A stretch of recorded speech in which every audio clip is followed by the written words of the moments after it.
kalau tadi kita bicarakan SCM, sales gitu kan.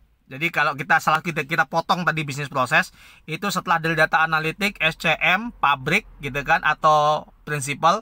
Habis itu prinsipal itu masuk ke SCM, dan SCM itu masuk ke sales gitu kan. Nah, SOP eksternal, misalnya dari SCM ke sales tadi gitu ya. Ini SCM, ini sales ya. Nah, SOP eksternal itu yang membuat itu adalah proses setelahnya untuk proses sebelumnya. Jadi bahasanya proses sebelumnya atau SCM ini itu akan melayani proses sesudahnya yang disebut dengan sales. Sehingga untuk membuat SOP eksternal, hubungan antara sales dan SCM dalam berhubungan di satu part bisnis proses itu, maka yang membuat itu adalah sales. Jadi sales akan mendefinisikan bagaimana SOP SCM ya, SCM melayani mereka untuk memastikan produk-produk yang dikirimkan kepada distributor itu sudah sesuai dengan data yang diberikan. Jadi yang setelahnya itu membuatkan SOP untuk sebelumnya.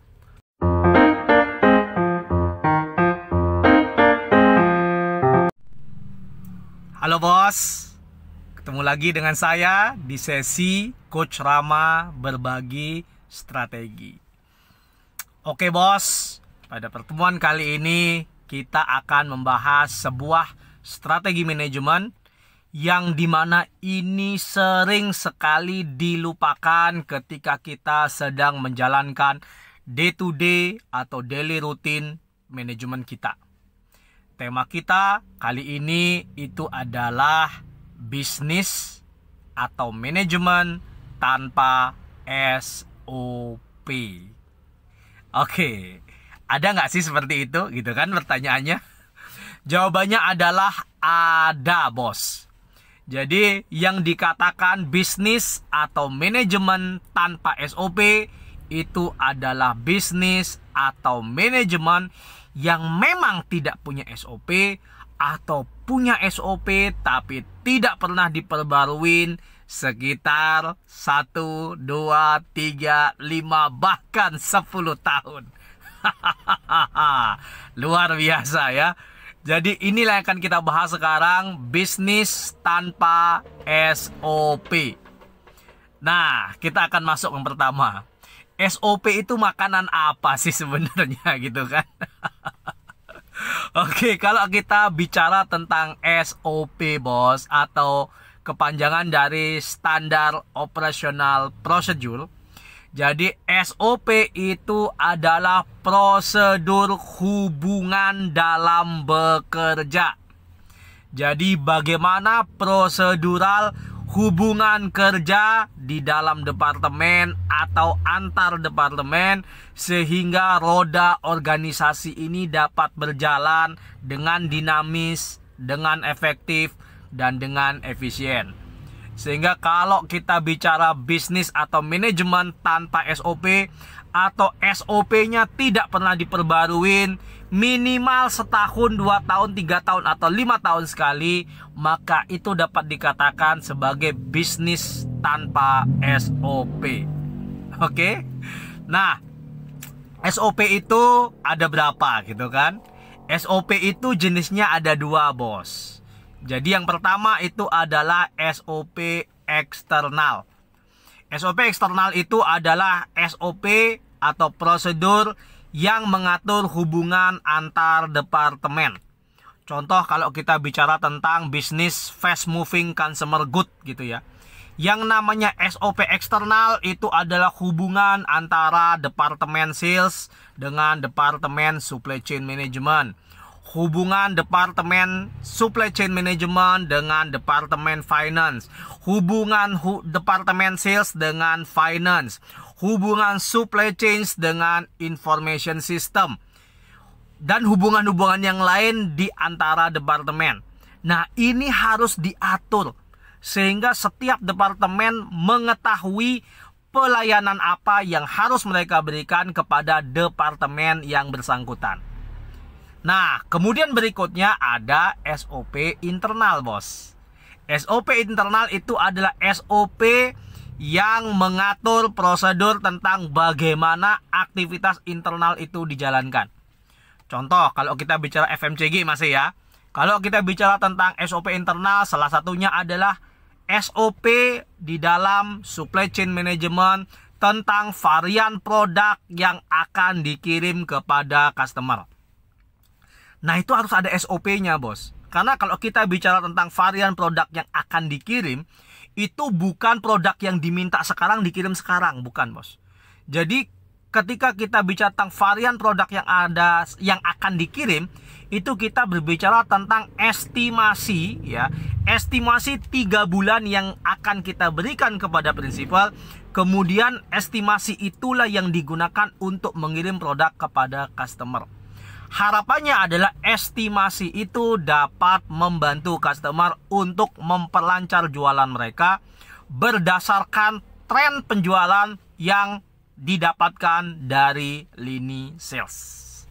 Itu ada SOP-nya di internal, bos. Oke, nah pertanyaannya adalah bagaimana cara kita membangun SOP sehingga pada akhirnya bisnis itu berjalan dengan prosedur operasional yang standar gitu kan. Kalau dibalik kan gitu. Standar operasional prosedur operasional standar kalau dibalik ya. Bagaimana langkah-langkah kita untuk membangun SOP ini? Oke, kita akan berikan sehingga pada akhirnya bos-bos dengan mudah bisa menyusun SOP ini dan SOP ini dapat menjadi sebuah solusi yang menjadikan perusahaan berjalan dengan lebih efektif dan efisien. Yang nomor 1, ketika kita berbicara tentang membangun SOP, maka yang nomor 1 harus dilakukan adalah memetakan bisnis proses. Jadi nggak bisa langsung buat SOP gitu, nggak bisa, bos. Kita harus memetakan dulu bisnis prosesnya. Sehingga pada akhirnya kita tahu bisnis proses itu maksudnya gimana. Jadi bisnis proses itu maksudnya adalah alur proses dari awal input sampai dengan keluarnya output. Contoh yang paling sederhana, ketika kita bicara tentang bisnis FMCG aja ya, biar nggak susah, biar sama contohnya. Ketika kita bicara inputnya itu adalah klien, customer, atau distributor needs gitu kan. Karena ke FMCG kan dia mendistribusikan barang ke distributor-distributor atau sub-distributor gitu ya. Jadi input awalnya itu adalah customer, yang dimana customer itu adalah sub-distributor atau distributor. Kemudian dari customer ini akan masuk pertama ke lini sales. Ini contoh bisnis proses. Kemudian dari lini sales ini data yang ada itu akan dirangkum dan dimasukkan dalam data analitik. Ya, apapun namanya nanti kan. Dari data analitik, data diolah nih. Kemudian setelah data diolah, maka data ini akan diberikan kepada SCM. Nah, SCM berdasarkan data yang setelah diolah ini melakukan forecasting untuk gitu kan, untuk produksi produk-produk yang akan didistribusikan di 2 atau 3 bulan ke depan. Karena nggak mungkin produksi sekarang, kirim sekarang, karena ada butuh waktu kan. Nah, SCM akan melakukan forecasting untuk produk-produk yang akan diproduksi dan dikirim dalam 2 atau 3 bulan ke depan. Nah, kemudian SCM ini akan menyerahkan data ini kepada prinsipal. Prinsipal itu pabrik biasanya yang membuat produk. Nah, setelah produk ini jadi, maka prinsipal ini akan menyerahkan data kembali produk-produk yang sudah ready itu kepada SCM. Balik lagi ke SCM, supply chain. Nah, setelah dari supply chain, maka data ini akan sebelum dikirim ya, maka supply chain akan berkoordinasi dengan sales dan finance untuk memastikan clearance dari distributor yang akan dikirimi produk. Nah, setelah dari SCM ini barang clearance, semua syarat-syarat untuk pengiriman produk sudah terpenuhi. Salah satunya adalah AR, apakah distributor sudah membayar tagihannya gitu kan. Nah, berikutnya adalah setelah barang ini clearance, maka barang akan dikirim. Kemudian berikutnya adalah balik lagi ke sales, di mana sales akan membantu distributor dan subdistributor untuk menjual barang. Dan so on. Dan lanjut lagi ya. Nah, itu contoh bisnis proses. Jadi bisnis proses ini harus dipetakan terlebih dahulu, bos. Sehingga ketika bisnis proses ini sudah dipetakan, maka kita tahu nih part-part atau bagian-bagian yang berproses itu apa saja. Sehingga pada akhirnya kita mudah untuk memetakan SOP-nya nanti. Itu yang nomor 1 ya bos. Petakan dulu bisnis prosesnya, bagaimana proses kita aslinya berjalan, sehingga kita tahu runtutan proses dari input sampai dengan output gitu ya. Itu yang nomor 1. Kemudian yang nomor 2, setelah bisnis proses tahu, yang nomor 2 adalah kita rinci job desk berdasarkan bisnis proses. Jadi kalau orang bilang gimana cara kita menyusun job desk, maka yang paling mudah untuk menyusun job description itu adalah setelah kita petakan bisnis proses, baru kita tahu job description dari masing-masing departemen berdasarkan proses yang ada. Oke, mudah ya. Mudah dikatakan bos. Tapi ini harus dilakukan sehingga semuanya terjadi secara detail. Kita rinci itu job description. Contoh kayak misalnya sales, berarti kan sales itu ada di awal, setelah customer input masuk, awalnya baru di sales. Berarti sales ada job desk berhubungan dengan customer. Terus contoh yang kedua, sales itu adanya nanti setelah SCM mendeliver gitu. Berarti ada job desk sales di SCM gitu kan, setelah SCM. Nah begitu juga dengan tadi contoh SCM. SCM itu ada setelah data analitik, berarti ada job desk SCM setelah data analitik. Dan SCM itu ada setelah principal, berarti ada job description yang dilakukan oleh SCM setelah dari principal. Nah job desk itu dibuat berdasarkan putaran bisnis proses itu, sehingga pada akhirnya job desknya itu akurat dan detail begitu ya. Nah itu yang nomor 2 bos, buat job desknya sehingga pada akhirnya bisnis proses kita dan job desknya itu benar-benar menjawab ya, menjawab proses yang sedang kita lakukan saat ini. Bayangkan kalau kita nggak pernah petakan bisnis proses, kita tahu job desknya apa gitu kan, pasti job desknya itu sangat general sekali, dan ketika orang masuk ke sana maka orang akan bingung, kok job desknya cuma gini aja ya. Padahal kalau kita runut secara detail, pekerjaannya banyak sekali gitu kan. Sehingga pada akhirnya kalau job desk dibuat berdasarkan bisnis proses yang tadi sudah kita sampaikan, maka setiap orang siapapun yang masuk dalam posisi tersebut, dia langsung sudah bisa tahu dan bisa menggambarkan, oh pekerjaan saya akan seperti ini gitu ya. Karena sudah sesuai dengan bisnis proses dan terupdate sesuai dengan bisnis proses yang terbaru. Itu yang nomor 2 bos. Nah setelah kita bicara tentang membangun bisnis proses, baru kita membahas yang namanya SOP eksternal. Jadi untuk membangun SOP, yang pertama adalah SOP eksternal, dan itu dilakukan setelah ada bisnis proses dan juga ada job desk. Nah SOP eksternal itu apa gitu kan? SOP eksternal tadi kita sebut sebagai hubungan di antara departemen. Bagaimana cara kita membangun SOP eksternal gitu kan? SOP eksternal itu adalah prinsipnya adalah out to in. Setelah melayani sebelum gitu kan, setelah membuat sebelum. Jadi kalau tadi kita bicarakan SCM, sales gitu kan. Jadi kalau kita potong tadi bisnis proses, itu setelah dari data analitik, SCM, pabrik gitu kan, atau principal. Habis itu principal itu masuk ke SCM, dan SCM itu masuk ke sales gitu kan. Nah SOP eksternal misalnya dari SCM ke sales tadi gitu ya. Ini SCM, ini sales ya. Nah SOP eksternal itu yang membuat itu adalah proses setelahnya untuk proses sebelumnya. Jadi bahasanya proses sebelumnya atau SCM ini itu akan melayani proses sesudahnya yang disebut dengan sales. Sehingga untuk membuat SOP eksternal, hubungan antara sales dan SCM dalam berhubungan di satu part bisnis proses itu, maka yang membuat itu adalah sales.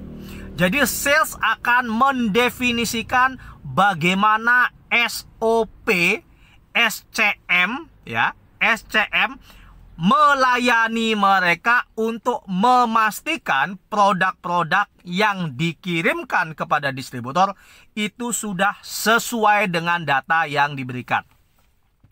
Jadi yang setelahnya itu membuatkan SOP untuk sebelumnya. Sehingga pada akhirnya yang sebelumnya itu tahu bagaimana cara mereka melayani proses sesudahnya. Wah, menarik ya.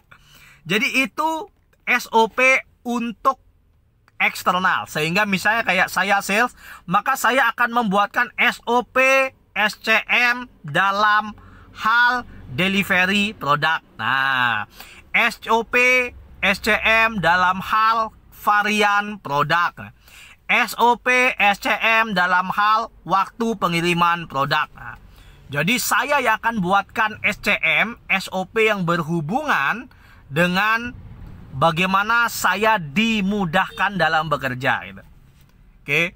Jadi itu SOP eksternal, Bos.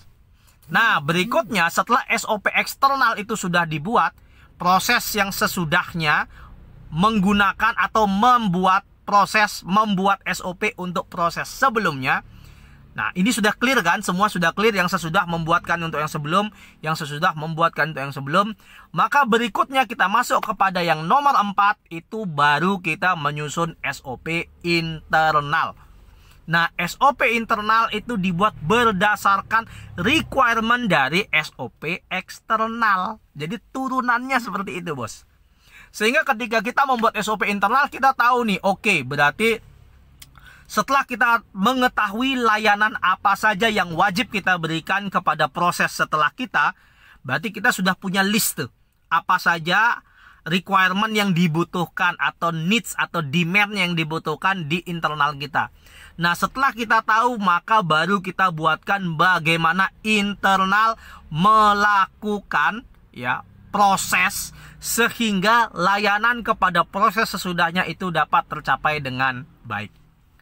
Nah, itu disebut dengan SOP internal. Nah, setelah SOP internal selesai, berarti kan tadi bisnis proses sudah, job desk sudah, gitu kan.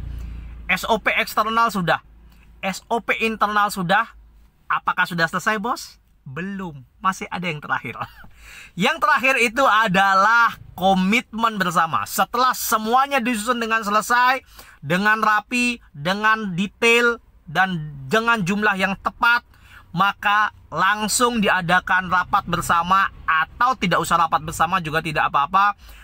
Saling berhubungan atau bentuk grup-grup discussion yang membahas hubungan antar departemen dan bagaimana mereka bisa melayani satu sama lain sehingga menjadi komitmen bersama. Maka yang nomor 5 yang harus dilakukan adalah bagaimana membangun komitmen bersama untuk memverifikasi. Jadi belibet nih ya. Memverifikasi apakah SOP eksternal dan SOP internal sudah dapat disepakati oleh departemen yang kita layani. Nah, itu 5 langkah untuk melakukan SOP sehingga bisnis kita dapat berjalan dengan SOP yang selalu terupdate dan tidak dikatakan bisnis tanpa SOP gitu kan. Nah, kenapa sih kita harus buat SOP gitu kan pertanyaannya. Nah, fungsi SOP secara sederhana aja itu sebenarnya ada 3, Bos. Jadi SOP dibuat tujuannya sebenarnya cuma ada 3. Yang pertama adalah agar operasional bisnis itu tidak berjalan dengan liar. Sehingga pada akhirnya setiap orang bisa tahu apa yang harus mereka kerjakan masing-masing. Jadi nggak liar pekerjaannya ya. Kemudian yang kedua, agar jelas tugasnya masing-masing. Nah, ketika SOP itu sudah ada, maka setiap orang, baik antar departemen atau di internal departemen sendiri, itu tahu tugas pokok masing-masing itu apa. Sehingga mereka nggak bingung lagi. Sehingga mereka nggak perlu bilang lagi, wah saya nggak dapat arahan Pak, makanya saya nggak tahu harus mengerjakan apa. Dan yang nomor 3 yang paling penting, kenapa SOP itu harus dibuat? Agar tidak ada salah-salahan. Nah, ini yang paling fatal dalam perusahaan.